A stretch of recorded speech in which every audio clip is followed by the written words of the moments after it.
Now, first of all, set movement motors 2. If you can see, these motors are connected to some ports.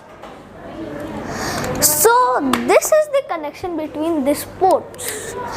We have connected these ports to E and F. So now I am going to show you that how we completed the challenge. Now I'm gonna go to show you how we completed the challenge sir gave us. Now I'm gonna play it and let's see what happens.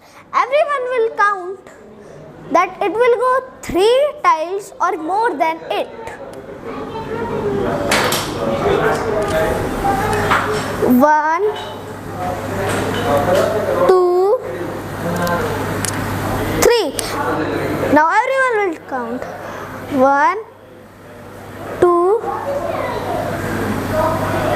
3. So we completed the challenge that sir gave us. Thank you.